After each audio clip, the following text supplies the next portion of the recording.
Public health specialist হিসেবে দুটো কথা বলার জন্য আসলে এখানে এসেছি।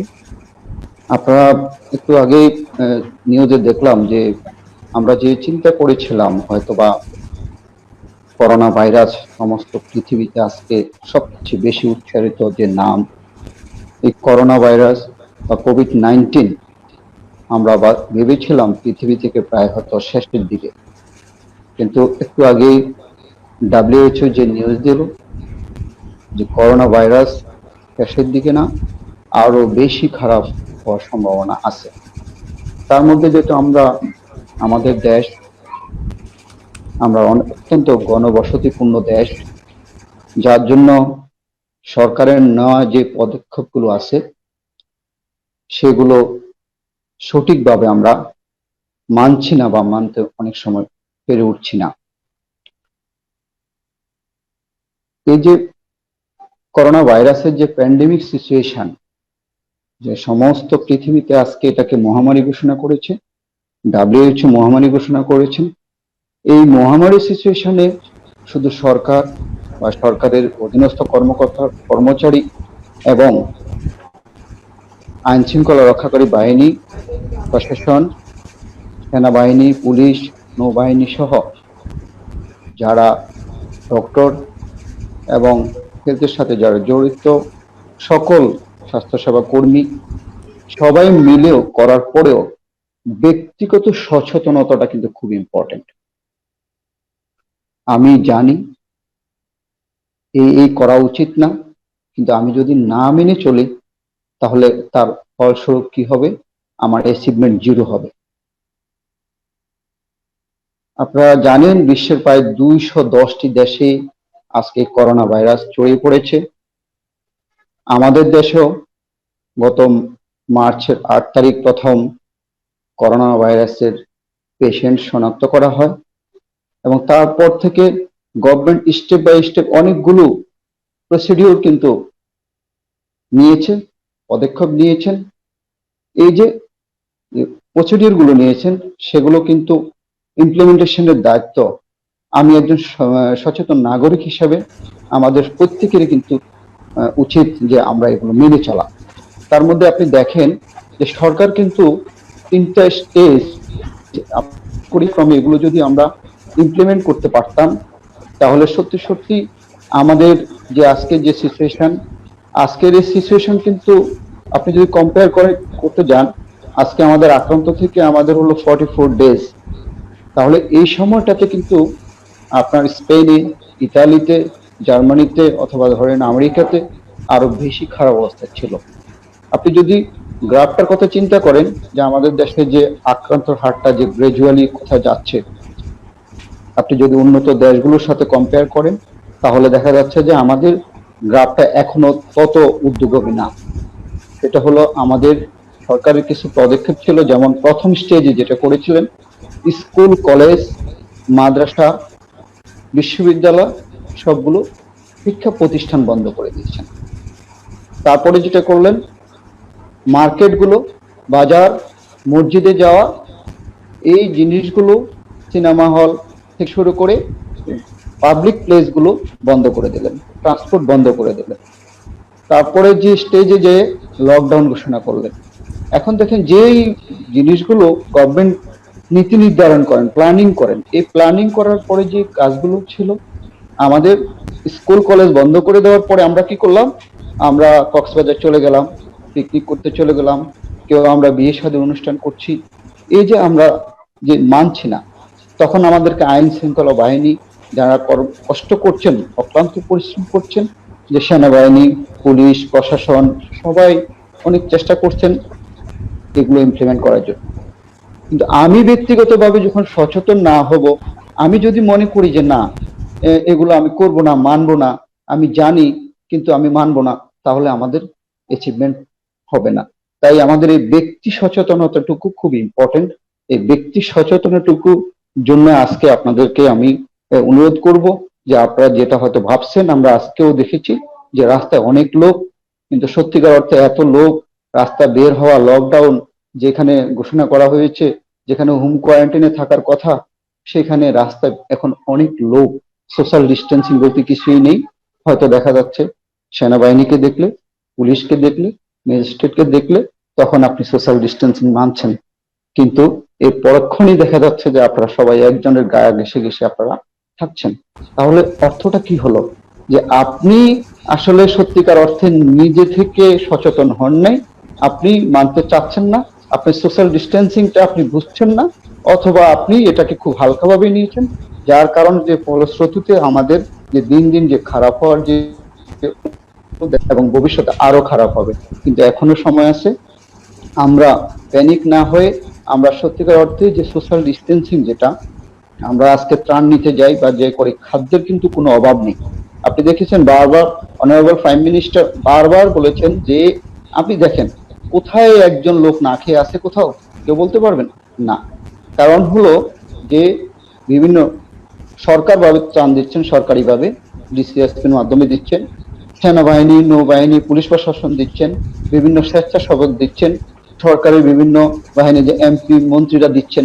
তাহলে এই এত আপনার দেখা যাচ্ছে ত্রাণ, তাহলে খাবার কোথায় যাচ্ছে?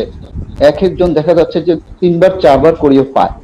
আপনারা একটা কথা মনে রাখবেন, দেখেন যে আমাদের দেশের আসলে এটা একটা আমাদের এজ এ হিউম্যান বিং হিসেবে একটা আমাদের এই টেন্ডেন্সি যে আপনি যখন একটা হাসপাতালে যাবেন, এই হাসপাতালে আপনি যখন একটা আউটডোরে রোগী দেখাবেন, সেই রোগী যখন আপনি দেখাতে যাবেন, কোনো সাংবাদিক যদি আপনাকে প্রশ্ন করে, সত্যিকার অর্থে আপনি যদি উইদিন দ্য 5 মিনিটস এর মধ্যে, 5 মিনিটের মধ্যে যদি আপনি ডাক্তার দেখাতে পারেন, ওষুধ নেন, তারপরে যদি কোনো সাংবাদিক আপনাকে প্রশ্ন করে যে আপনি কেমন সার্ভিস পেয়েছেন, আমাদের ওই যে নেগেটিভ একটা টেন্ডেন্সি সবসময় শো করে যে আমি দুটো নেগেটিভ কথা বলবো, তাহলে আমি পাবলিকের ইজিলি জনপ্রিয়তাটুকু অর্জন করতে পারবো। এই মানসিকতাটুকু আমাদেরকে একটু ছাড়তে হবে। সত্যিকার অর্থে যে আপনাকে এনকারেজ করার মতো পজিটিভ কথা বললে আপনি দেখবেন যে যার হয়তো একটু নেগলেন্সি থাকলেও এই আপনার পজিটিভ আচরণের কারণে সে সত্যিকার অর্থে আপনার সাথেও পজিটিভ আচরণ করবে। এই যে বিষয়গুলো, এখন যে করোনা ভাইরাসের যে প্রাদুর্ভাবের কথা আমরা আপনাদের বলছি বা আপনারা জানেন, লাস্টে যে ডিসেম্বরে প্রথম যে চীনের উহান প্রদেশে শুরু হলো, তখন থেকে আপনি আজকে পর্যন্ত অনেকবার অনেক ভিডিও, অনেক ইনফরমেশন আপনি পেয়েছেন। এই ইনফরমেশনের আর অভাব নেই, কিন্তু সত্যিকার অর্থে এই ইনফরমেশন গুলো আপনি কতটুকু কাজে লাগাতে পারছেন, এটা হলো এখন আমার স্প্রেড কত দ্রুত গতিতে স্প্রেড হবে। করোনা ভাইরাস খুবই কন্টাজিয়াস ইনফেকশাস ডিজিজ। এই ডিজিজকে আপনি যদি আপনার যে নিয়ম কানুন গুলো, সরকারের ঘোষিত যে স্বাস্থ্যবিধি বলেছে আপনাকে, এগুলো যদি সত্যিকার অর্থে যদি আপনি মেনে চলেন, তাহলে কিন্তু আপনি ইনশাল্লাহ খুব ভালো থাকতে পারবেন। এখন দেখেন বারবার কিন্তু বলা হচ্ছে যে আপনি স্বাস্থ্যবিধি মেনে চলেন। এখন স্বাস্থ্যবিধি মেনে চলার জন্য রাস্তায় বের হওয়ার পর দেখা যাচ্ছে মাস্ক পরে বা হ্যান্ড, এখন দেখা যাচ্ছে একজনের মাস্ক নেই, সে দেখা গেল যে একটা লুঙ্গি কানে দিচ্ছে, উঠে দিচ্ছে। এগুলোতে দেখা যাচ্ছে আরো বিষয়টা হাস্যকর হয়ে যায়, এবং যে পড়ছেন আরেকজন যিনি পড়ছেন তিনিও তখন এটার ইম্পর্টেন্সি বা গুরুত্বটা কমে যায় ওনার কাছে। তাই যে আপনার যে সোশ্যাল ডিস্টেন্সিং এর কথা বলা হচ্ছে, স্বাস্থ্যবিধি যা মেনে চলার জন্য বলা হচ্ছে, এই কাজগুলো যদি সঠিকভাবে যদি আমরা করতে পারি, তাহলে আমাদের আস্তে আস্তে যে স্প্রেডিং হচ্ছে, যে আমাদের পার ডে যে পেশেন্ট আজকে যে এখন বেড়ে চলছে, এটা আমাদের আস্তে আস্তে কমে আসবে। এখন এটা বাড়া বা কমাটার উপর নির্ভর করবে আপনি নিজে ব্যক্তিগতভাবে কতটুকু সচেতন হয়েছেন, এবং এই সচেতনতার পরিচয় হবে আপনার কর্মকাণ্ড। কারণ আপনি জানেন কর্মকাণ্ডে আপনি সেটা যদি প্রকাশ না করেন, তাহলে কাজে আসবে। তাহলে আমাদেরকে যে যে স্টেজে আমরা এখন আছি, এই স্টেজে খুব কম সময়ের মধ্যে যে করোনা ভাইরাস আমাদের দেশে থেকে বা পৃথিবী থেকে যে উধাও হয়ে যাবে, এটা ভাবার কোনো অবকাশ নেই। তাহলে আমাদেরকে এই যে বৈশ্বিক পরিবর্তন হচ্ছে পরিবেশ, এই পরিবেশের সাথে আপনাকে কিভাবে অ্যাডজাস্ট করবেন, সেই অ্যাডজাস্টমেন্টের বিষয়গুলোকে আপনাকে মাথা রাখতে হবে। লকডাউন হয়তো আরো 15 দিন বা আরো 20 দিন, 1 মাস আপনার লকডাউন হবে। তো লকডাউন চলার পরে তারপরে যে কি হবে, আপনি লকডাউন 1 মাস পরেও তো আপনি আবার আপনার কর্মক্ষেত্রে ফিরতে হবে। আপনি যে আপনার ধরেন আজকে এগ্রিকালচার, আমাদের অন্যান্য সেক্টর, গার্মেন্টস সেক্টর, এগুলো হয়তো আরো 15 দিন বা 20 দিন, 1 মাস পরে আপনাকে অবশ্যই গভর্নমেন্ট চিন্তা করবে কারণ ইকোনমিক্যাল শাটডাউন হয়ে গেলে তখন কি করবেন? তো এই বিষয়গুলো যখন আমরা মাথায় রেখে যখন আমার 15 দিন বা 20 দিন পরে যখন আপনি অনেকটা ফ্রি হয়ে যাবেন, এখন আপনি লকডাউন অবস্থা আপনি যেখানে মানছেন না, তখনকার সিচুয়েশনটা কি একটু চিন্তা করলে, একবার যদি চিন্তা করেন তখন বুঝতে পারবেন যে কি অবস্থা তখন দাঁড়াবে। তাই এখন থেকে আমি বারবার একই কথা বলছি যে আপনাকে এনফোর্সমেন্ট করে, আপনাকে জোর করে যদি আপনাকে শিখাতে হয়, আপনি তখনই যখন কাউকে দেখবেন তখন আপনি মানবেন, আর ঠিক পরবর্তী মুহূর্তে আপনি তখন আর মানবেন না। তো এটা কোনো আদর্শ প্রেমিক বা নাগরিক হিসাবে, একজন সুনাগরিক হিসাবে কখনোই এটা আশা করা যায় না। আপনি নিজের জন্য, আপনার পরিবারের জন্য, আপনার সমাজের জন্য, আপনার রাষ্ট্রের জন্যই আপনাকে এই আইন, এই নিয়মগুলো, শিষ্টাচারগুলো আপনি মেনে চলবেন। সোশ্যাল ডিস্টেন্সিং বলুন, কারণ এরপরে তো আপনি বের হবেন যখন আপনার নিত্য প্রয়োজনীয় জিনিস। আমার কাছে খুবই খুবই খারাপ লাগে, দেখেন আজকে গভর্নমেন্ট কিন্তু খুব সুন্দরভাবে স্টেপ বাই স্টেপ প্রসিড করে নারায়ণগঞ্জকে একটা ক্লাস্টার জোন হিসেবে, রেড জোন হিসেবে সেখানে ঘোষণা করলো। আর নারায়ণগঞ্জ থেকে লোকজন ট্রাকে করে, গ্রামের মধ্যে করে বিভিন্ন বাংলাদেশের বিভিন্ন অঞ্চলে চলে গেলেন। তাহলে আপনাকে সেবা দেওয়ার জন্য সেখানে হসপিটাল রাখা হলো, ডক্টর, নার্স, সহকারী সব সেখানে আপনাকে অ্যাভেলেবেল করা হলো, এবং আপনাকে সেখানে থাকার জন্য ল অ্যান্ড এনফোর্সমেন্ট অর্ডার এবং সেনাবাহিনী, পুলিশ সবাইকে সেখানে নিয়োগ করা হলো। অথচ আপনি সবাইকে ফাঁকি দিয়ে গ্রামের মধ্যে করে আপনি ডিস্টেন্স প্লেসে চলে যাচ্ছেন। তা আপনি কাকে ফাঁকি দিলেন? আলটিমেটলি তো আপনি এই দেশের, আপনি নিজের, আপনার পরিবারের, আপনার সমাজেরই ক্ষতি করলেন। তাহলে এই ক্ষতিগুলো না করে আমাদের এই টেন্ডেন্সিটুকু আমি এখনো দেখেছি যে কয়দিন আগেও একজন করলো কি, সে একটা ভুয়া, সে তার নেসেসারি, সে প্রয়োজনীয়তা দেখানোর জন্য সে কাগজ তৈরি করলো। কাগজ তৈরি সে রাস্তায় এসে তখন ওটা পুলিশকে অথবা সেনাবাহিনীকে ওনাদেরকে দেখাচ্ছেন যে আমি এই কাজে আসছি। হ্যাঁ, ঠিক আছে, ওনারা হয়তো কি করবে, আপনি যখন একটা এভিডেন্স দেখালেন যে আমি এই প্রয়োজনে এই কাজে আমি আসলাম, আসলে সত্যিকার অর্থে উনি কোনো কাজে আসেননি। উনি নিজে গাড়ি রাস্তায় যখন ফ্রি রাস্তা পেয়েছেন, উনি চিন্তা করলেন যে ফ্রি রাস্তায় একটু ঘুরে আসি, একটু অনেকদিন বাসা থাকতে ভালো লাগছে না, তখন উনি রাস্তায় ঘুরতেছেন। কিন্তু একবার চিন্তা করছেন যে আমি যে ঘুরতে যাচ্ছি রাস্তায়, আমি যে রাস্তায় বের হচ্ছি, আমি যদি কোনো কারণে একটা ইনফেক্টেড এরিয়াতে, দেখেন আপনি তো জানেন না যে কোন এরিয়াতে বা কখন কোথায় কোনো করোনা ভাইরাসের জীবাণু অ্যাভেলেবেল আছে কি নাই, যেহেতু এটা কমিউনিটি ট্রান্সমিশন হয়ে গেছে। কমিউনিটি ট্রান্সমিশন হলো যে এমন ব্যক্তির কোনো সোর্স আপনি ঠিক জানতে পারবেন না, কন্ট্যাক্ট ট্রেসিং করতে পারবেন না, যে কোন ব্যক্তি সাফারার, কোন ব্যক্তি ক্যারিয়ার, এখানে কোন ব্যক্তি আসলে হেলদি, কে কোভিড-19 পজিটিভ, এটা আপনি বুঝতে পারবেন না। আরো একটু বিষয় হলো যে আশ্চর্যের বিষয় বা আমাদের দুঃখের বিষয় যে কিছু কিছু পেশেন্ট দেখা যাচ্ছে একেবারে অ্যাসিমপ্টমেটিক, কোনো সিমটম ডেভেলপ করেনি। এই পেশেন্টের কোনো সিমটম নেই, কোনো কন্টাক্ট হিস্টরি নেই, দেখা যাচ্ছে এই পেশেন্টও কোভিড-19 পজিটিভ হচ্ছে। তাহলে আপনি তো ঠিক বুঝতে পারছেন না, আপনার সাথে একজন খুব ভালো আচরণ করছে, আপনার সাথে গা ঘেঁষাঘেঁষি করে বাজার করছেন, মাছ কিনছেন, মাংস কিনছেন, কিন্তু সত্যিকার অর্থে দেখা গেল তো হয়তো উনি দেখা যাচ্ছে কোভিড-19 পজিটিভ। তাহলে কি হলো? আপনার হয়তো ইমিউনো সিস্টেমটা ভালো, আপনি ইয়ং, এনার্জেটিক, আপনি খুব বেশি সাফারার হলেন না, কিন্তু আপনি যখন বাসা গেলেন, আপনার হয়তো বৃদ্ধ মা বাবা আছেন অথবা কোমরবিডিটি আছে, এমন দেখা যাচ্ছে যে কিছু লোক আপনার বাসায় অবস্থান করছেন, যাদের এই সামান্য, এই যেটা আপনার কাছে আপনার ইমিউনিটির কারণে আপনি ওভারকাম করতে পারলেন, সেই জিনিসটাই আপনার মা অথবা আপনার আত্মীয় অথবা আপনার ফাদার, যিনি এজেড পার্সন অথবা খুব ছোট বাচ্চা, তাদের সে যদি আক্রান্ত হয়, তাহলে কিন্তু আপনার মর্টালিটি রেটটা অনেক বেড়ে যাবে। তাহলে আলটিমেটলি আপনি যে ল অ্যান্ড অর্ডারটা, আপনি যে আইন মানছেন না, স্বাস্থ্যবিধি মানছেন না, এটার পেছনে বা এটার জন্য আলটিমেট ইফেক্ট কিন্তু পুরোটাই আপনারই লস হচ্ছে, সমাজের লস হচ্ছে, সাথে সাথে রাষ্ট্রের লস হচ্ছে। তা আপনি এই দয়া করে এই জিনিসগুলো, আপনারা যারা আর্জেন্সি তৈরি করছেন, যে আপনার আর্জেন্সি নাই কিন্তু আপনি আর্জেন্সি তৈরি করে নিচ্ছেন, এই জিনিসগুলো দয়া করে করবেন না। তাহলেই আমরা একটা সুস্থ দেশ হিসেবে আমরা গড়ে তুলতে পারবো, এবং ইনশাল্লাহ বাংলাদেশে এখন যে অবস্থায় আছেন, আমরা এই অবস্থা যদি থাকে, এবং দেখেন আপনারা চিন্তা করেন বাংলাদেশে প্রায় 53টা জেলা কিন্তু অলরেডি আক্রান্ত হয়ে গেছে। এই 53 জেলা যেখানে যেখানে যেটা ট্রেস করতে পেরেছেন সাথে সাথে আইসোলেশনে নিয়ে গেছেন। এখানে একদম প্রথম দিকে আমি একটা কথা বলেছিলাম, আর একটা প্রোগ্রাম আমরা যখন করেছিলাম 22শে মার্চের দিকে আমরা একটা প্রোগ্রাম করেছিলাম, অ্যাওয়ারনেস প্রোগ্রাম করেছিলাম। সেখানে আমি কতগুলো কথা বলেছিলাম যে করোনা ভাইরাস, যে নোবেল করোনা ভাইরাস, যে কেন নোবেল নামকরণ হলো, আকৃতিটা ক্রাউনের মতো, মুকুটের মতো, তার জন্য নামকরণ করা হলো। যখন এটা আইডেন্টিফাইড কেস হয়ে যায়, এই ভাইরাস দ্বারা আক্রান্ত হয়ে কেউ পজিটিভ হয়, তখন এটাকে কোভিড-19 পজিটিভ বলে।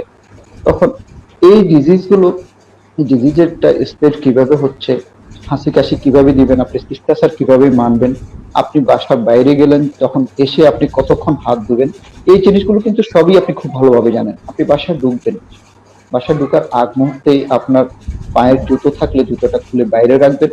সেটা আপনি আপনার জামা কাপড়, আপনার হাত হাত শুধু হাত ধুতে করলেন, আপনি হ্যান্ড ওয়াশ করলেন, কিন্তু দেখা যাচ্ছে আপনার যে জামাটা আপনি অফিস করলেন বা বাইরে গেলেন, সেই জামাটা হয়তো আপনি পরিষ্কার করলেন না। তাহলে কিন্তু আপনার যদি জামা কাপড়ের যদি কন্টাক্টে আপনি কোনো কারণে যদি সেখানে যদি করোনা ভাইরাসের জীবাণু যদি থাকে, তাহলে কিন্তু সেখান থেকেও কিন্তু আপনি স্প্রেড হওয়ার সম্ভাবনা থাকে। তাই আপনি বাসায় ঢোকার আগে জুতো খুলে ঢুকবেন, দেন আপনি আপনার জামা কাপড় আপনি বাথরুমে রেখে আপনি হ্যান্ড ওয়াশ করলেন, বাথরুমে থাকলেন, গোসল করলেন, এবং সেগুলো অবশ্যই সাবান পানি দিয়ে পরিষ্কার করে সেগুলো রাখার পরেই আপনি আপনার পরিবারের অন্যান্য সদস্যদের সাথে তখন আপনি কন্ট্যাক্টে যেতে পারবেন। কিন্তু এই জিনিসগুলো যদি মনে করে যে অনেকে একটা লেংদি প্রসিডিওর, বাসা থেকে মানে অফিস থেকে আসলাম ক্লান্ত লাগছে আমি এটা করব না, বা আমি বাইরে থেকে আসলাম একটু পরে করি, এই আপনার নেগলিজেন্সির কারণে কিন্তু দেখা যাচ্ছে আপনার পরিবারের আরেকজন যে তার ক্ষতি সাধন হয়ে যাচ্ছে, তার সে আক্রান্ত হচ্ছে। তো এই বিষয়গুলো আপনারা একটু খেয়াল রাখবেন। আর যে ফুড হ্যাবিটের কথা আমরা বলেছিলাম, ফুড হ্যাবিটস, যে আমাদের খাদ্য অভ্যাস, এবং আমাদের যে খাদ্য অভ্যাসটা আপনার, যে আমরা একজন পাবলিক হেলথ স্পেশালিস্ট হিসেবে আমরা যেটা আপনাকে বলি, যে আপনি যে এই বৈশ্বিক পরিবেশ বা এই যে বিপর্যয় আমাদের এই যে পরিবেশ এখন, এটা আগেও বলেছি, করোনা ভাইরাস তো আপনি 10 দিন 15 দিন 20 দিন 25 দিন পরে এটা চলে যাবে না। তাহলে আপনাকে যে এই অ্যাডজাস্টমেন্টটা কিভাবে আপনি এনভায়রনমেন্টের সাথে করবেন, আপনাকে গভর্নমেন্টের যে 3টা স্টেজের কথা, প্রক্রিয়ার কথা আপনাদের বলেছিলাম, একটা হলো গভর্নমেন্ট নীতি নির্ধারণ করেন, সরকার নীতি নির্ধারণ করেন, এবং ল এন্ড এনফোর্সমেন্ট যারা থাকেন মিডল লেভেলে ওনারা ইমপ্লিমেন্ট করেন, এবং আমরা যারা সাধারণ জনগণ থাকি আমরা সেগুলো নিজের উদ্যোগে যদি মেনে চলি, তাহলে দেখা যাচ্ছে এই করোনা ভাইরাসের যে স্প্রেড হচ্ছে খুব দ্রুত এটা ছড়িয়ে যাচ্ছে, এটাকে আমরা কমাতে পারবো। আমরা যে আপনাদেরকে বলেছিলাম যে খাদ্য অভ্যাসের কথা, যে খাদ্য অভ্যাস দেখেন, আপনি যখন উম, জীবন ধারণের জন্য আপনাকে তো অবশ্যই খেতে হবে, আর না খেয়ে তো আপনি থাকতে পারবেন না। তাহলে আপনি আগে কি করতেন, আগে হয়তো দেখা যাচ্ছে কাঁচা সবজি, আপনি টমেটো সালাদ করতেন, গাজর খেতেন, শশা খেতেন। এখন যদি এগুলো সরাসরি বাজার থেকে নিয়ে এসে যদি আপনি খেতে চান, তাহলে কি হবে? দেখেন, আপনি আপনি তো জানেন না, যেহেতু কমিউনিটি ট্রান্সমিশন হয়ে গেছে এখন, তাহলে আপনি বাজার থেকে যে হয়তো আপনার এই আজকে আপনার গাজর বিক্রেতার কাছে অথবা কোনো একজনের কন্ট্যাক্ট থেকে এখানে করোনা ভাইরাসের জীবাণু আসলো, সেটা আপনি বাসায় এনে যদি আপনি কাঁচা যদি খান, তাহলে আপনার মাঝে সংক্রমণের সম্ভাবনা থেকে যায়। তাই এখন কাঁচা কোনো জিনিসই না খাওয়ার জন্য আমরা বলবো, অনুরোধ করব, আপনি যদি খেতে চান তাহলে খুব অনেকক্ষণ, আধা ঘন্টা পানিতে, পরিষ্কার পানিতে রেখে পরিষ্কার করে দেন আপনি খেতে পারেন। তারপর আপনি ধরেন এখন গরু, ছাগল, ভেড়ার মাংস, বিভিন্ন মাংস খাবেন, কিন্তু মাংস তো অবশ্যই প্রোটিন আপনি খেতে হবে, এটা আপনি পেতে হবে, আপনার এখন ইমিউনো সিস্টেমকে বুস্ট আপ করতে হবে। তাহলে এগুলো খেতে হলে আপনাকে প্রপার, এটাকে কিভাবে আপনাকে প্রিপারেশনটা আপনার খুব ইম্পর্টেন্ট, প্রপার ওয়েতে আপনাকে এগুলোকে রান্না করতে হবে। যেমন WHO, পাও এবং আপনার FDA কতগুলো নিয়ম আপনার বলেছেন, যে একটা মাংস রান্না করতে হলে আপনি কতটুকু টেম্পারেচার পর্যন্ত সেটা গেলে আপনার করোনা ভাইরাসের জীবাণু সেখানে আর না থাকার সম্ভাবনা থাকে। এই জি ডাক্তার জিনিসগুলো সাহেব, কিন্তু আমরা একটা খুব প্রশ্ন মাথায় রাখতে পেয়েছি, হবে। আমরা প্রশ্নটা জি, পড়তে যাচ্ছি। আপনি যে হ্যাঁ, বিষয়ে আলোচনা করতেছেন সেই বিষয়ে একটা প্রশ্ন। রুবেল চক্রবর্তী লিখেছেন, সবজির কেনাকাটার মাঝে ভাইরাস থাকতে পারে, আমরা কিভাবে কি দিয়ে কত সময় ধরে আমরা এটা পরিষ্কার করব, বা আমরা এই সবজিটা কিভাবে পরিষ্কার করলে আমরা নিরাপদ থাকবো? জি, ধন্যবাদ। খুবই সুন্দর প্রশ্ন এবং এই সময়ের জন্য সময়োপযোগী প্রশ্ন। আপনি শুধু সবজি কেন, আপনি তো আমরা সেটাই আসছিলাম যে আপনি যখন বাজারে যাচ্ছেন, আপনি এই বাজার, এখন তো আপনি জীবনযাত্রার জন্য আপনাকে বাজার করতে হবে, আপনি খেতে হবে, তাই না? আপনি এটা করতে হবে। সেটা কিন্তু একটা খুব ইম্পর্টেন্ট সোর্স থেকে যাচ্ছে, যেখান থেকে আপনি ভাইরাসটা আপনার বাসায় নিয়ে আসা। তো সেই ক্ষেত্রে আপনি আহ, আমি শাকসবজি কিভাবে আপনি পেঁয়াজিং করবেন সেটা আসতেছি। আমি বাজার থেকে স্টার্ট করছি। যখন বাজারে আপনি গেলেন, আপনি সেখানে চেষ্টা করবেন সাধ্যমতো আপনার সোশ্যাল ডিস্টেন্সিং বজায় রেখে, যেই দোকানে আপনার অনেক বেশি ভিড় সেটা অ্যাভয়েড করে, যেখানে আপনার নেই বা আপনি একটু অপেক্ষা করবেন, উনি চলে যাওয়ার পরে আপনি নিজে ওখানে বাজার করবেন। এবং ঢাকার অনেকগুলো বাজার, অনেকগুলো না, সবগুলোই মার্কেটে কিন্তু আপনার সরকারিভাবে বিভিন্ন hand sanitiser, hand wash liquid রাখা হয়েছে, যে একদিক দিয়ে এন্টারেন্স হবেন, আরেক দিক দিয়ে বাজার থেকে বের হবেন। আপনি ট্রু অ্যান্ড ফ্রো মুভ করে বের হওয়ার কোনো সুযোগ নেই, বা ঢুকার এন্ট্রান্সের সুযোগ নেই। সেখানে আপনি হাত পরিষ্কার করে ঢুকবেন, কেনাকাটা করে বের হওয়ার সময় আবার পরিষ্কার করে আপনি বের হবেন। এখন এই যে আপনি যে একটা ব্যাগে করে আপনার খাবার দাবার গুলো নিয়ে আসলেন, এগুলো এনে কিন্তু আপনি এমন জায়গা রাখতে হবে। প্রথমেই আমি বলেছি, ঢুকার আগে আপনার জুতো করতে হবে, এবং এই ব্যাগটাকে আপনি রাখবেন একটা নিরাপদ জায়গায়, যে জায়গায় আপনার ফ্যামিলির কেউ কারোর সংস্পর্শে আসবে না। সেখানে আপনি 30 মিনিটস যদি আপনি রেখে দেন, রেখে দেওয়ার পরে যিনি বাজারের এই ব্যাগটা ধরবেন, পরবর্তীতে উনিও হ্যান্ড গ্লাভস পরে, মাস্ক পরে এগুলোকে বের করবেন। বের করার পরে সবজি যদি হয়ে থাকে, কাঁচা সবজি, যে প্রশ্নটা এসেছে, কাঁচা কাঁচা যে সবজিগুলো আপনি কিনবেন, এগুলো আপনি নর্মাল পানিতে, যে পানি আপনার কোনো ডিসইনফেক্টেন্ট বা ব্লিচিং পাউডার এসব কিছুই দেওয়া যাবে না, শুধু নর্মাল পানিতে আপনি একটা বালতির মধ্যে বা অথবা একটা বলের মধ্যে পানি নিয়ে সেখানে 30 মিনিটের জন্য রেখে দিবেন। 30 মিনিট পরে এগুলো আপনি 30 মিনিটের জন্য রেখে দিবেন।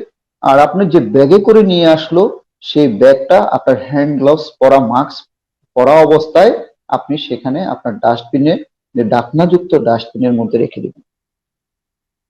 যে ব্যাগটা আপনার সদস্য, অন্য ফ্যামিলির অন্য কোনো সদস্যের জন্য কোনো কন্ট্যাক্টে না আসে। 30 মিনিটস পরে এই সবজি আপনি ওখান থেকে উঠে দেন আপনার প্রসেসিং, আপনার রান্নার যে প্রসেসিং করা দরকার, প্রিজার্ভ করার দরকার হলে আপনি ফ্রিজিং করবেন, যেগুলো রান্নার প্রসেসিং করা দরকার দেন আপনি সিস্টেমেটিক্যালি প্রসেসিং করে খেতে পারবেন। আমরা বলেছিলাম যে গরু, ছাগল, ভেড়ার মাংস, এগুলো যদি আপনি, এগুলো তো খাওয়া দরকার, এগুলো তো খেতে হবে, কিন্তু এটাকে প্রপার আপনাকে টেম্পারেচারে এটাকে আপনাকে বয়েল করে খেতে হবে।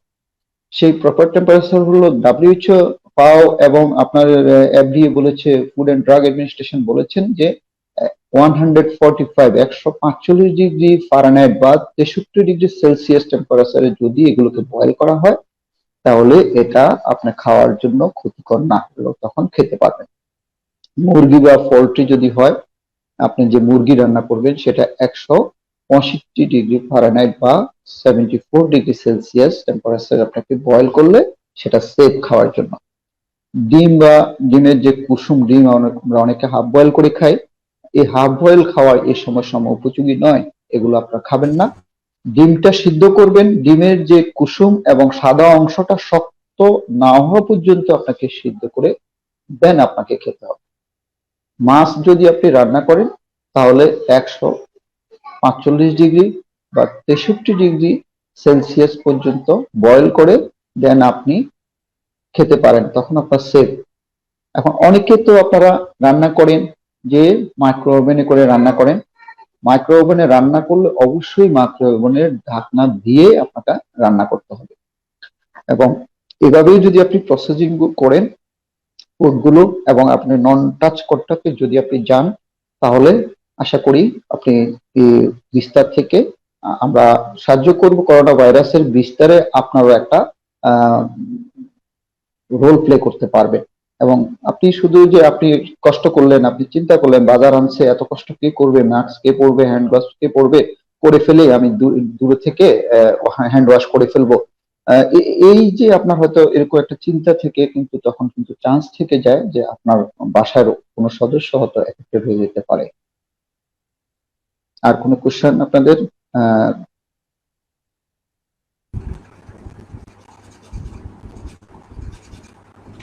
হ্যাঁ, আর কোনো কোশ্চেন? জি জি, আপনার আর ফুড? কোশ্চেন আছে। প্রশ্ন 2, যেটি উনি লিখেছেন, অনেক করোনা আক্রান্ত রোগী বলতেছে হাসপাতালগুলোতে ঠিকমতো খাবার দিচ্ছে না, সেবা দিচ্ছে না। আবার অনেকে বলতেছে যেহেতু হাসপাতালগুলোর এমন অবস্থা, তাই সবাই টেস্ট করার দরকার নাই। আপনি উপসর্গ বুঝতে পারলে নিজ বাসা একা থেকে সাধারণ ওষুধ সেবন করুন, গরম পানি, লেবু, যাবতীয় করণীয়গুলো করেন। এমন অবস্থায় আপনার মতামত দয়া করে বলবেন। ধন্যবাদ। উনি এখানে একটা বার্নিং ইস্যু উনি রাইজ করেছেন।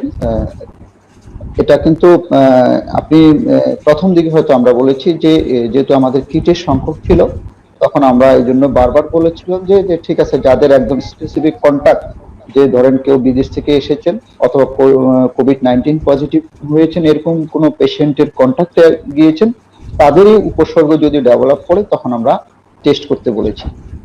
কিন্তু এখন তো আপনার কমিউনিটি ট্রান্সমিশন হয়ে গেছে, এখন তো আর সেই কন্ট্যাক্ট বা হিস্ট্রির বিষয় নেই, যেহেতু এখন সমাজে কার মধ্যে আছে কার মধ্যে নেই আপনি এটা বুঝতে পারছেন না।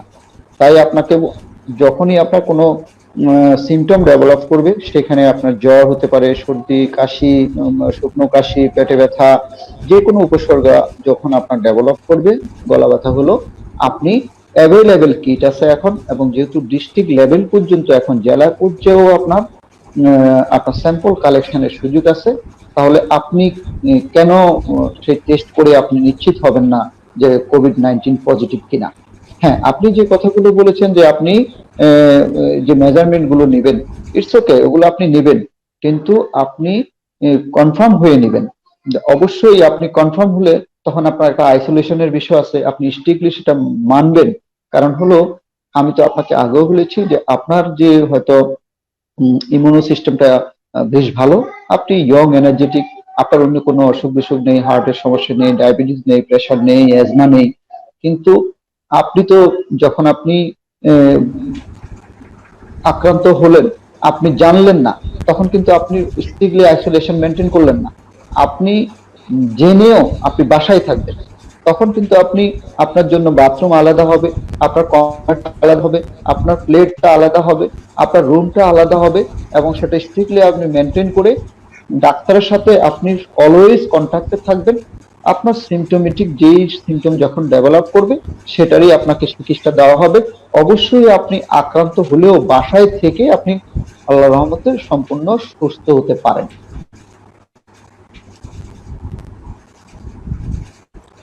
যে জি, আর কোন ধন্যবাদ কোশ্চেন? আপনাকে। আপনাকে আরেকজন কমেন্ট করেছেন, রাশেদা খানম, যিনি আপনাকে উদ্দেশ্য করে লিখেছেন, ভাইয়া কাজী ইসরাফিল, অনেক ভালো লাগছে আপনাকে দেখতে পেয়ে আর কথা শুনে। হ্যাঁ, কোনো কোশ্চেন থাকলে রাশেদাকে বলো, জিজ্ঞেস করে কোশ্চেন থাকলে করার জন্য আছি আমি। হ্যাঁ, লিখে দাও, না হলে বুঝবে না তো সে। জি, আরেকজন লিখেছেন রোটারিয়ান এমডি এনামুল হক, যিনি ফেনী শহরের কয়েকটি বেসরকারি হসপিটালের তত্ত্বাবধানে আছেন। তিনি আমাদেরকে ধন্যবাদ জানিয়েছেন। ধন্যবাদ, আমি এনাম ভাইকেও ধন্যবাদ উনি কমেন্টস করার জন্য এবং আমাদের এই প্রোগ্রামটা দেখার জন্য।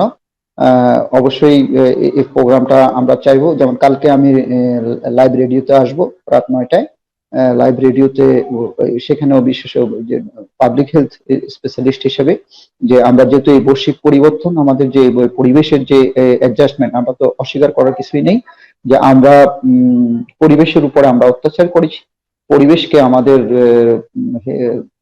এমন অবস্থা করেছি যে পরিবেশকে আমরা বাধ্য করেছি, পরিবেশ তাদের বিরূপ প্রতিক্রিয়া আজকে দেখানোর জন্য। কারণ আমাদেরই সৃষ্টি করা এগুলো। আমরা তো এই যে যেভাবে দিন দিন কলকারখানা বেড়ে যাচ্ছিল, গাছ উজাড় হয়ে যাচ্ছিল, দেখা যাচ্ছে নয়েজ এত বেশি হচ্ছিল, আমাদের ফুড হ্যাবিট চেঞ্জ হয়ে গেছে। আমরা আমাদের দেশে, বাইরে দেশে, চায়না কেন, আমাদের দেশে অনেকে দেখা যাচ্ছে যে খুব ফ্রোজেন ফুড বেশি খায়, অনেকে দেখা যাচ্ছে কাঁচা জিনিস খেতে, হাফ বয়েল করে, স্নেক ফুড, বয়েল ফুড খেতে খুব পছন্দ করে, স্মোকি ফুড। দেখেন, আপনি কিন্তু এখন একটা জিনিস খেয়াল করছেন যে আমাদের ইয়ং জেনারেশন, এরা ফাস্ট ফুডের প্রতি খুব বেশি টেন্ডেন্সি, এবং এরা স্মোকি ফুড, আপনি দেখেন একটা চাইনিজ রেস্টুরেন্টে পাবেন, দেখবেন যে আপনার ধোঁয়া উঠছে, এটা দেখা যাচ্ছে সামান্য একটু বয়েল করে ধোঁয়া উঠছে, এটা কি স্মোকি ফুড বলে এটা আপনি খাচ্ছেন। তাহলে দেখা যাচ্ছে এটাতে আপনার চান্স থেকে যায়, আপনাদের একটা সিস্ট হওয়ার সম্ভাবনা থাকে এইসব ফুড খেলে। এই যে আমাদের যে অভ্যাস, খাদ্য অভ্যাসের যে আমাদের পরিবর্তন বা আমাদের যে চেঞ্জ হয়ে গেছিল, সেটা থেকেও করোনা ভাইরাস তো আর হঠাৎ করে এমনি না, এটা অনেকদিন আগে থেকে আছে এই এনভায়রনমেন্টে এবং এটা থাকবে।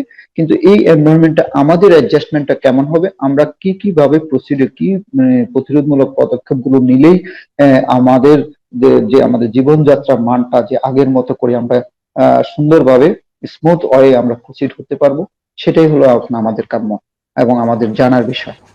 আপনারা যদি এই যে আপনাদের জীবনযাত্রার মানের পরিবর্তনের জন্য আপনাদের কি করা উচিত এই সম্বন্ধে অথবা যে কোনো সম্বন্ধে আপনাদের যদি কোনো কোশ্চেন থাকে, যে আমাদের আপনারা বেশ করতে কয়েকটি পারেন, আমরা প্রশ্ন চেষ্টা আমাদের করবো। হাতে এসেছে, আমরা যারা বলুন। শুভাকাঙ্ক্ষী যারা কানেক্টেড হয়েছেন তাদের আমরা কমেন্টস গুলো পড়বো। মোহাম্মদ কামাল ভান্ডারী লিখেছেন, আসসালামু আলাইকুম, অভিনন্দন জানিয়েছেন, আপনাকে অভিনন্দন।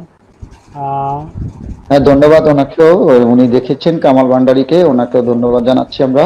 জি, এমডি মনসুর আলম তপন লিখেছেন, আমাদেরকেই করোনা ভাইরাস প্রতিরোধ ব্যবস্থা করতে হবে, সরকারের একার পক্ষে তা মোকাবেলা সম্ভব নয়, সম্মিলিতভাবে আমাদেরকে সেটা করতে হবে। হ্যাঁ, মনসুর আলম তপন উনি খুবই সুন্দর কথা বলেছেন, ওনাকে আমি ধন্যবাদ জানাই।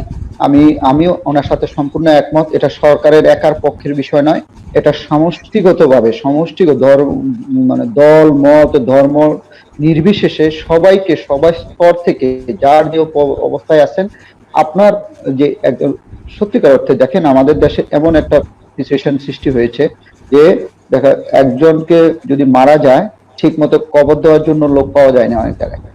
তাহলে দেখেন আরেক জায়গায় কি হলো, একজন লোক মারা যাওয়ার পরে লক্ষ লক্ষ লোক জানাজা হাজির হলো। তাহলে আপনার মাঝে কি সত্যিকার অর্থে সচেতনতা বৃদ্ধি পেয়েছে? এটা সরকার তো লকডাউন ঘোষণা করেছেন, সরকার তো হোম কোয়ারেন্টাইন করেছেন, তারপরেও দেখা যাচ্ছে লক্ষ লক্ষ লোক জমায়েত হন। তার মানে আমার আপনার মধ্যে কি সচেতনতা সঠিকভাবে হয়েছে? আমার আপনার বিবেচনাটাই হলো সম্পূর্ণরূপে এখানে সবচেয়ে বড় অবদান। কারণ আমি কি করছি, আমার কি করা উচিত, আমার নিজের বিবেকবোধ যদি ঠিক মতো কাজ না করে, তাহলে সত্যিকার অর্থে যত আমরা ল এনফোর্সমেন্ট অর্ডার স্টিক করা হোক, লকডাউন করা হোক, সরকারের কঠোর পদক্ষেপ নেওয়া হোক, তারপরে সে কিন্তু সম্ভব হবে না। যতক্ষণ পর্যন্ত আমরা নিজের বিবেককে নিজে প্রশ্ন করে নিজে না শুধরাবো, ততক্ষণ কিন্তু হবে না। হ্যাঁ, এটা একটু আমরা একটা প্রশ্ন পেয়েছি। সম্মিলিত প্রচেষ্টার মাধ্যমে করোনা ভাইরাসকে আপনার মোকাবেলা বলতে করোনা ভাইরাসের বিস্তারকে কমাতে হবে এবং কমানোর জন্য সচেষ্ট হতে হবে। জি বলুন। ধন্যবাদ। Feni zoom international school and কলেজের সাবেক অধ্যক্ষ শ্যামনারা উনি কমেন্টস করেছেন, মাছ মাংস ডিম বাজার থেকে আনার পর কিভাবে জীবাণুমুক্ত করব। আবার পাশাপাশি আরো একজন কমেন্টস করেছেন, তিনি লিখেছেন, রান্না করার আগে সবজি কি জীবাণুমুক্ত করার দরকার নেই?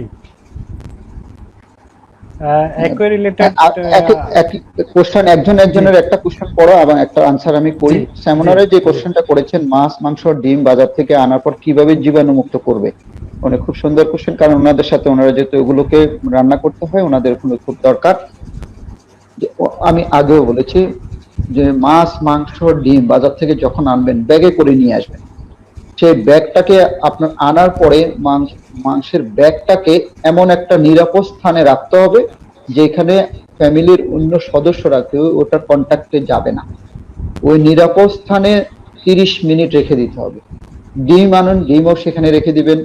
আপনি মাংস আনছেন, মাংস পুরো ব্যাগ সহ সেখানে রেখে দিবেন। এই 30 মিনিট পরে ব্যাগটা হ্যান্ড গ্লাভস এবং মাস্ক পরে এটাকে আপনার বাইরের থেকে মাংস ডিম বের করে দেন আপনার প্রিজার্ভ করতে পারবেন।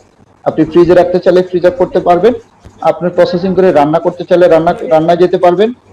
কিন্তু যে ব্যাগে করে নিয়ে আসছে সেই ব্যাগটাকে আপনি এই একটা ঢাকনাযুক্ত ডাস্টবিনের মধ্যে আপনাকে রেখে দিতে হবে।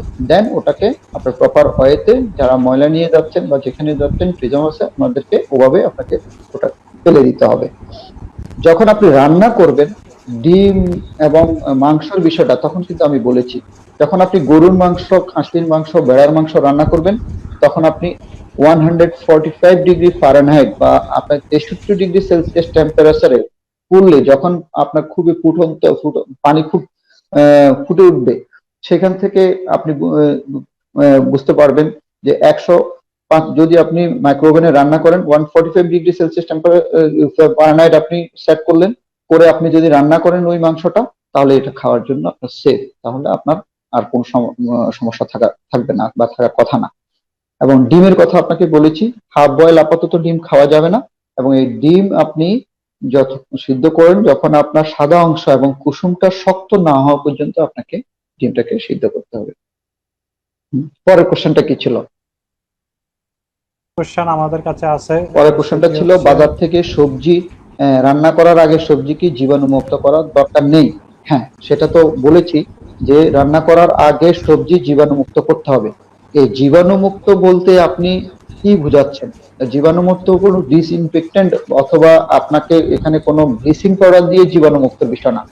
বিষয়টা হলো সবজিটাকে যখন আপনি বাজার থেকে আনবেন সেখানে করোনা ভাইরাস থাকতে পারে, এই চিন্তা করে আপনি যখন নিয়ে আসবেন, আপনাকে যে ব্যাগের মধ্যে আনবেন সেখানে বললাম ব্যাগের মধ্যে, কারণ করোনা ভাইরাস কোন সারফেসে কতক্ষণ থাকতে পারে এই কনসেপ্টটুকু আপনাকে ক্লিয়ার হতে হবে। তাহলে 30 মিনিটস যদি আপনি ওখানে যদি রেখে দেন, তাহলে ওই যে আপনাকে যে সেফ জোনে সেখান থেকে করোনা ভাইরাস যদি আপনার থাকেও সে সারফেসের পরে সেখান থেকে চলে যাবে। তারপর আপনি যখন সবজিটাকে 30 মিনিটস আবার নর্মাল পানিতে রেখে দেবেন, সে 30 মিনিটস পরে ওখান থেকে উঠে দেন আপনি রান্না করবেন। কারণ আপনি কেন করছেন? কারণ যদি সবজির মধ্যে যদি থেকেও থাকে তাহলে তো রান্না করলে তো আপনার থাকার কথা না। কিন্তু আপনি রান্না করার আগে যে প্রসেসিং করতে যাবেন তখন যেন আপনি ইনফেক্টেড না হয়ে যান, সে তখন যেন আপনাকে আক্রমণ না করে, এফেক্ট না করে, সেজন্যই এই প্রসেসিং গুলো, এই মেজারমেন্ট গুলো আপনাকে নিতে হবে। হ্যাঁ, পরবর্তীতে এরপরে কি কোশ্চেন আমাদের রয়েছে? হ্যাঁ, তারপরে আরেকটা কি কোশ্চেন ছিল?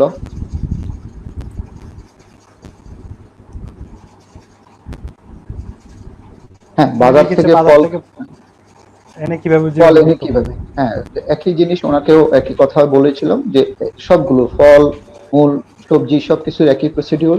কারণ উনি যখন বাজার থেকে যখন ফলগুলো নিয়ে আসবেন, আনার পরে ওই যে সেই আপনাকে সেফটি জোনে রাখতে হবে। সেফটি জোন আপনি নিজে ঠিক করবেন, ওনার ঘরের কোন অংশটাকে উনি সেফ মনে করেন সেই অংশ রেখে দেবেন। দেন উনি যে ট্যাপ ওয়াটার আছে অথবা উনি যে পানিতে, সেই পানির মধ্যে উনি হয়তো প্রশ্ন করেন, অনেকে বলতে চান, ওনারা বুঝাতে চাচ্ছেন যে জীবাণুমুক্তকরণের কোনো মেডিসিন ওনারা দিবেন কিনা। কারণ হলো আপনি যদি ব্লিচিং পাউডার দিবেন অথবা কোনো সেটা কিন্তু আপনি খেতে পারবেন না, এটা কিন্তু আপনার খাওয়ার জন্য না। তাহলে তো আপনি তো নিজেই আপনাকে অ্যাবডোমিনাল ডিস্টারবেন্স আপনার শুরু হবে, আপনি অ্যাবডোমিনাল ডিস্টারবেন্স নিয়ে তখন আপনি অন্যভাবে আপনি রোগাক্রান্ত হয়ে যাবেন। আপনাকে সেই ফলটাকে 30 মিনিটস আপনি প্রথমে সেফ জোনে রাখবেন, তারপর সেখান থেকে উঠিয়ে 30 মিনিটস আবার পানির মধ্যে রেখে দেবেন। দেন সেটা আপনি তখন হ্যান্ড গ্লোভস পরে আর মাস্ক পরে আপনাকে এই প্রসিজারগুলো করতে হবে। করে দেন আপনি সেটাকে প্রিজার্ভ করতে চাইলে ফ্রিজে আপনি 4 থেকে 5 ডিগ্রি ফারেনহাইটের মধ্যে দেন ওখানে আপনি প্রিজার্ভ করতে পারেন। প্রিজার্ভ করে দেন আপনি ব্যবহার করতে পারবেন, আপনার খেতে চাইলে খাবেন, তাতে ইনশাল্লাহ কোনো সমস্যা নেই। জি, এমডি খোকন উনি লিখেছেন, আমার একটা প্রশ্ন, বাংলাদেশে মৃত্যুর হার বেশি নাকি সুস্থ হওয়ার হার বেশি? বাংলাদেশে মৃত্যুর হার বেশি, সুস্থ থাকবেন। ওনার প্রশ্নটা কি? মানে ওনার প্রশ্নটা হচ্ছে মানে মৃত্যু বেশি হচ্ছে নাকি সুস্থ সংখ্যা বেশি হচ্ছে, উনি এটা তো উনি নিউজে দেখছেন আপনি। হ্যাঁ, যে আপনাকে তো অস্বীকার করার কিছু নেই যে মৃত্যুর হার বেশি না, এটা তো ক্যালকুলেশনের বিষয়, উনি দেখতেছেন, তাই না? এটা সামান্য বিষয়। শামীমা আক্তার লিখেছেন, ধন্যবাদ জানিয়েছেন আমাদেরকে, এটি ভালো উদ্যোগ বলে তিনি জানিয়েছেন।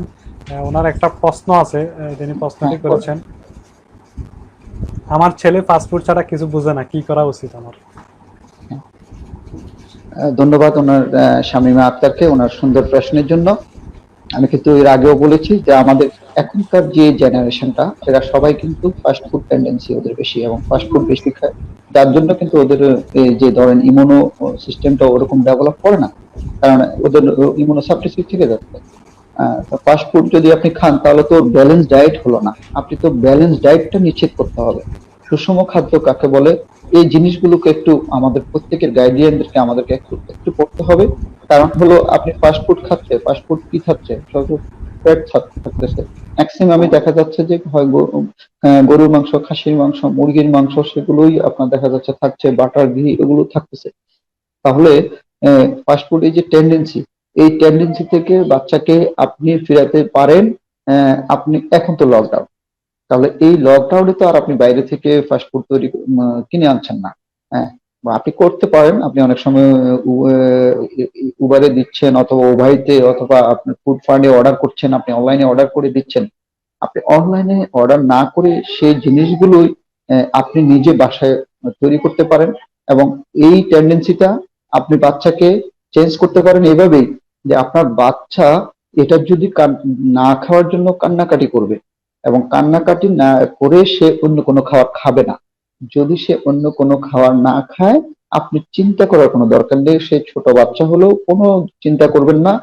যখন তার আপনার একদিন একবেলা দুই বেলা তিন বেলা যখন খাবে না, চতুর্থ বেলায় সে যে খাবারটা পাবে, সে তখন ওই খাবারটা অবশ্যই খুব ভালোভাবে তৃপ্তি সহকারে খাবে।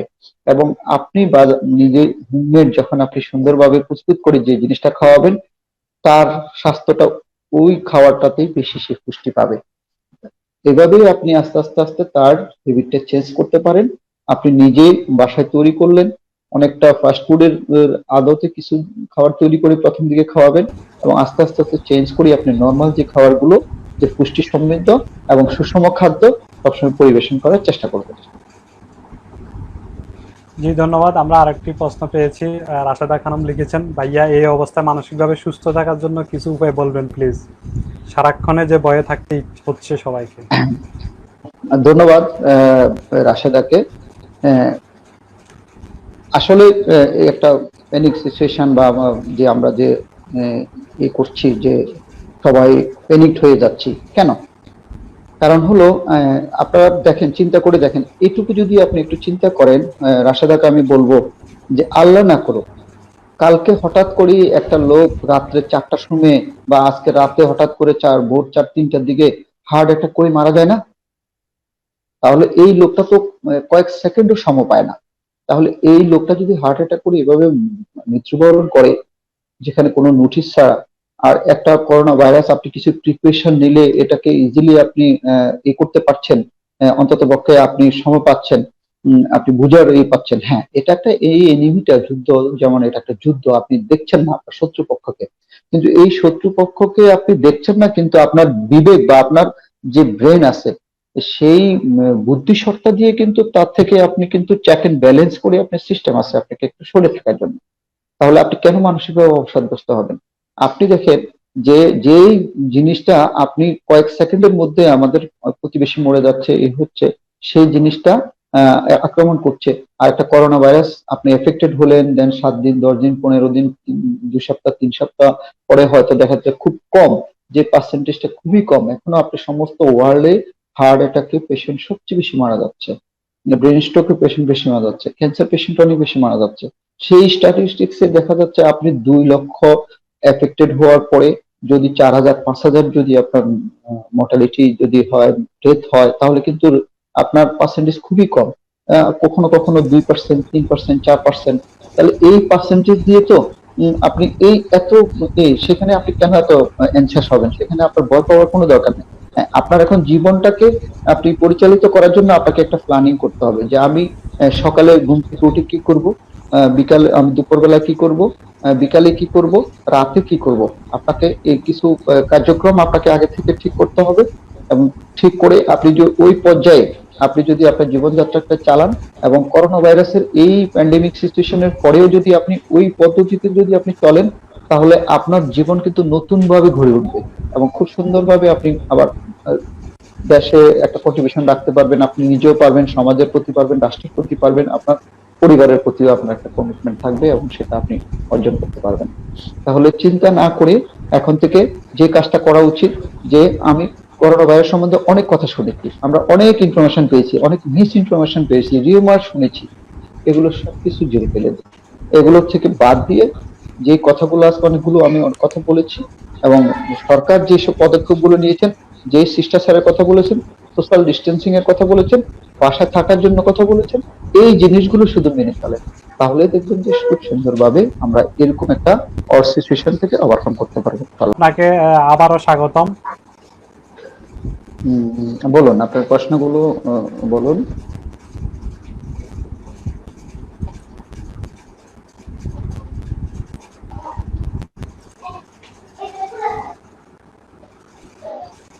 হ্যাঁ, কি জি, এখানে আরুষ আমাদের শেষ চক্রবর্তী? একটা প্রশ্ন ছিল, আমাদের তান্ত্রিক ত্রুটি ছিল। আপনি জি, কি শুনতে আরুষ পাচ্ছেন? চক্রবর্তী শুনতে পাচ্ছি, হ্যাঁ। জি, এখানে প্রশ্ন ৫ নাম্বার প্রশ্ন উনি করেছেন, আমি বাজার থেকে পণ্য এনে ব্লিচিং পাউডার দিয়ে স্প্রে করি। এটা কতটুকু শরীরের জন্য নিরাপদ? ধন্যবাদ ওনাকে। আমি বারবার বলেছি যে যখন আপনি বাজার থেকে যখন পণ্য এনে আপনি শাক সবজি খাওয়া দাওয়ার যে খাবারগুলো আনবেন, যে এগুলো আমরা খাবো, এই খাবারগুলো আপনি ব্লিচিং পাউডার দিয়ে সেগুলো পরিষ্কার বা ওগুলো দিয়ে ডিসইনফেক্টেন্ট করার কোনো দরকার নেই। কারণ ব্লিচিং পাউডার সরাসরি শরীরে আপনার গেলে আপনার শারীরিক প্রবলেম দেখা দেবে, এগুলো নিরাপদ না। তাই আপনাকে যে আমি আগেও কয়েকটা প্রশ্নের উত্তরে বলেছিলাম যে কিভাবে আপনি ফুড প্রসেসিং করবেন, আপনি শাকসবজি কিভাবে প্রসেসিং করবেন, আপনি গরু খাসি মুরগি যে প্রত্যেকটা মাংস কিভাবে প্রসেসিং করবেন, কিভাবে রান্না করবেন, কত টেম্পারেচারে আপনি বয়েল করবেন, এবং ডিম কত টেম্পারেচারে আপনি বয়েল করবেন, এবং বাজারজাত করার বাজার থেকে আনা পর্যন্ত এবং রান্না করা পর্যন্ত প্রত্যেকটা কি স্টেপে আপনি প্রসিড করবেন, ডিটেলস আমি এর আগেও আপনাকে বলেছি এবং এখনো বলছি যে কোনো পণ্য এনে সেটাকে আপনি ব্লিচিং পাউডারের ওভাবে আপনি করতে পারবেন। ব্লিচিং পাউডার দিয়ে আপনি যে সারফেস থাকে যেখানে কাভার করে থাকবে, যে ব্যাগ থাকবে, সেগুলো আপনি, কিন্তু ফুলের মধ্যে ডাইরেক্ট আপনি ব্লিচিং পাউডার টাচ করতে পারবেন না। সেটা আপনার যে উপকার পাবেন তার চেয়ে আপনার অপকার বেশি। জি, ধন্যবাদ। আরেকটি প্রশ্ন ছিল যেটি বাবলু মিয়া করেছেন। উনি লিখেছেন, জি। সবার আগে ঘন ঘন গরম পানি লবণ দিয়ে আদা চা পাতা দিয়ে খাবো, তাহলে অনেক ভালো ফল পাবেন। কথাটি কি আসলে ডাক্তারের? জি। বাবলু মিয়া উনি খুব ভালো কথা বলেছেন যে এখন আপনি শুধুমাত্র আক্রান্ত হওয়ার পরে যে আপনি গরম পানি লবণ খাবেন তা ঠিক না। এখন আপনি একটু অভ্যাস চেঞ্জ করেন। এখন থেকে নিয়মিত আপনি যখন খাবার দাবার নর্মালি যে খাবার খান সে খাবারের সাথে যখন আপনি পানি খাবেন, সে পানিটা হালকা গরম পানিতে একটু করে লবণ মিশিয়ে আপনি সেটাই আপনি অভ্যাস করেন। মাঝে মাঝে আপনারা যে খাচ্ছেন, লবঙ্গ দিয়ে চা খাচ্ছেন, আদা দিয়ে খান অথবা লেবু দিয়ে চা খান, এগুলো কিন্তু খুব উপকারী। কারণ হলো আপনার যখন বডিতে আপনার ইমিউনো মেকানিজমটা সেটাকে স্টিমুলেট করার জন্য, ইমিউনো মেকানিজমটাকে বুস্ট করার জন্য, বুস্ট আপের জন্য আপনার এই খাদ্যগুলো খুব দরকারি। তাহলে আপনি যখন করোনা ভাইরাস এফেক্টেড কি বা কি না, এবং আপনি করোনা ভাইরাস কোভিড-19 পজিটিভ কি অথবা না আপনি তো জানেন না, যেহেতু কমিউনিটিতে এখন অনেক বেশি ট্রান্সমিশন, আপনি সোর্স জানেন না, কন্টাক্ট ট্রেসিং করতে পারছেন না। তাহলে সেক্ষেত্রে সবচেয়ে বেস্ট হলো এখন থেকে আমরা যখনই যখনই আমরা নর্মাল প্রসিডিওরে আমাদের পানি ব্যবহার করি, সেই পানিটাকে একটু হালকা গরম পানিটা আমরা ব্যবহার করি, খাওয়ার জন্য সেটা ব্যবহার করতে পারি, পরিবারের সকল সদস্য সেটা করতে পারে। এবং আপনাকে আহ, শুধু যে আক্রান্ত হলেই যে আপনি গরম পানি ব্যবহার করবেন অথবা আপনি ওই যে যেটা বললাম চা খাবেন, সে চা লেবু দিয়ে আদা দিয়ে আপনি রসুন দিয়ে সেটা খেতে পারেন, এতে তো কোনো ক্ষতি নেই, এটা আপনার শরীরের জন্য ভালো। আপনারা সবসময় এই কাজটা করেন, আপনি আক্রান্ত হন বা না হন, এটা করলে আপনার শরীরটা ভালো থাকবে, আপনি আপনার ইমিউনো সিস্টেমটা বুস্ট আপ হবে। জি, ধন্যবাদ। আরেকজন আমাদেরকে প্রশ্ন করেছেন, আরমান, এই অবস্থায় কি কোল্ড ড্রিঙ্কস, আইসক্রিম বা অন্যান্য ঠান্ডা জাতীয় কোনো খাবার খাওয়া যাবে কিনা? আরমান, এই যে আরমান, হ্যাঁ ধন্যবাদ আপনার কোশ্চেনের জন্য। কোল্ড ড্রিঙ্কস আপনার আপাতত পারতপক্ষে আমরা যেহেতু এখন একটা প্যান্ডেমিক সিচুয়েশন, মহামারী, এবং এই প্যান্ডেমিক সিচুয়েশনে আপনার সবচেয়ে যেই আপনার করোনা ভাইরাস, এই করোনা ভাইরাসের সিমটম গুলো আপনাকে জানতে হবে। তাহলে যে সিমটমের মধ্যে হাঁচি কাশি সর্দি এবং আপনার গলা ব্যথা, এই জিনিসগুলোই আপনি সিমটম। তাহলে আপনি যখন কোল্ড ড্রিঙ্কস অথবা আইসক্রিম যা এরকম কোল্ড যে জিনিসগুলো খাবেন, এগুলো সাধারণত এগুলো ব্যবহারের পরে ম্যাক্সিমামই লোকেরই দেখা যাচ্ছে এই সিমটম গুলো ডেভেলপ করতে পারে, যেমন হাঁচি কাশি হয়, ঠান্ডা লেগে যায়, গলা ব্যথা করে।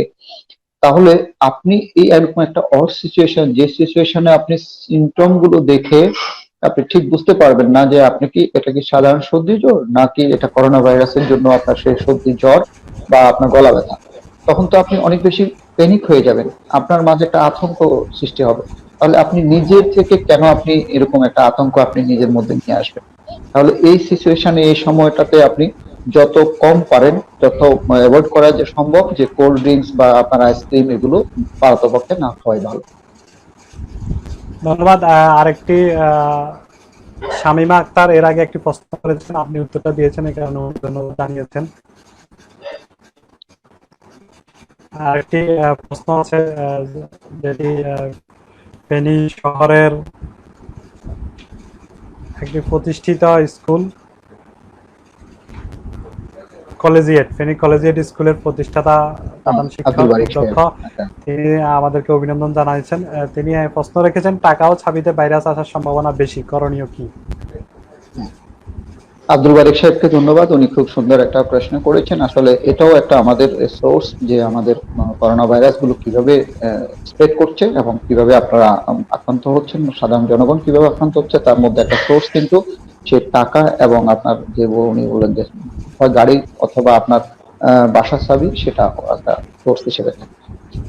আপনার যখন আপনার এই জন্যই বারবার বলা হচ্ছে যে টাকা যেহেতু আপনি ক্যাশ টাকা যত কম বেশি আপনি হ্যান্ডেল করতে চান বা পারেন, সেটাই সবচেয়ে বেস্ট। এই জন্য এখন আপনাকে এটিএম বুথগুলো, ক্রেডিট কার্ড ব্যবহার করার জন্য আপনাকে বলা হচ্ছে। আপনি হয়তো ভাবতে পারেন যে ক্রেডিট কার্ড যদি আমি ব্যবহার করি, সেখানেও তো আমার কার্ডের মধ্যে করোনা ভাইরাসের ঢোকার সম্ভাবনা থাকে।